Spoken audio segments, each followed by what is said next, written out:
Okay, so no poem that I've ever written will be attached to my name in the same way that Risperdal in American Prophecy is attached to my name. This poem has a history, it has a story, it has life that other poems that I've written don't have. And because of that, I think it's probably the most powerful and important poem that I've ever written. So I'm going to read it today. And I know that this poem has had multiple titles, but the original title was Risperdal, An American Prophecy. And that is the title that it will be incarnated as today.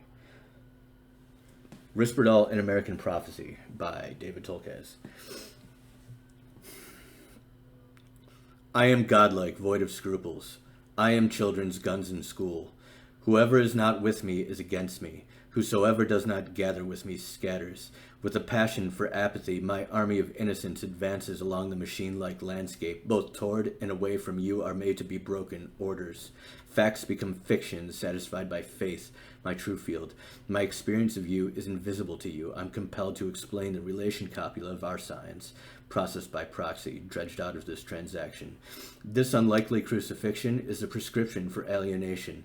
I sacrifice and thus am normal, subject to the stars your brain creates that I imagine. Flushed down by fate, the intimacy of the outcome, processed by proxy, I am hollowing to a mask, an object of my successes, America, a malcontent, stagnating insofar as I am satisfied, infected insofar as your reflection. This miracle bubbled out of a box. There's nothing between us but each other.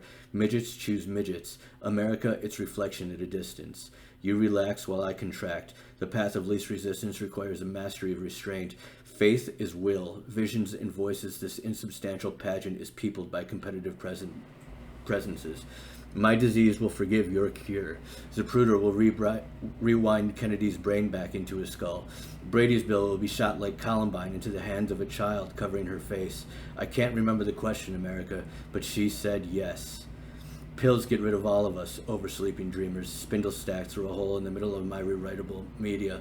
Tangled in confusion, constructed moonlike out of emotion, we fall ultimately into simplicity from a past we use by habit, cut to conceive, misleading sharply into the main line. Such a shield is now necessary. The price paid same parts of the system sorted psychic stuff personas fashion out of people.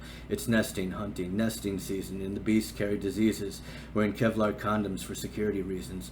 God bless you, America, and save your receipt. Your credit isn't good here. I don't trust you. Trust me. You only preach to sheep.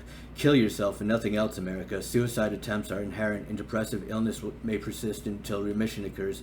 We will die like lambs together in order to minimize the risk of overdosage. Risperdal's prescription should be written for the smallest quantity consistent with patient management. Okay, so that's what the poem sounds like to its author. If you look at the poem as a text, you'll notice that there's all these kinds of voices that are competing with each other to stand out, and they kind of overrun and override each other. So the idea that there would be one agency behind this making a statement about wanting to shoot people on a campus is grotesquely stupid and probably tactical and just ignorant in every possible way that it can be ignorant. It is ignorant. But people are stupid, so you have to just roll with it.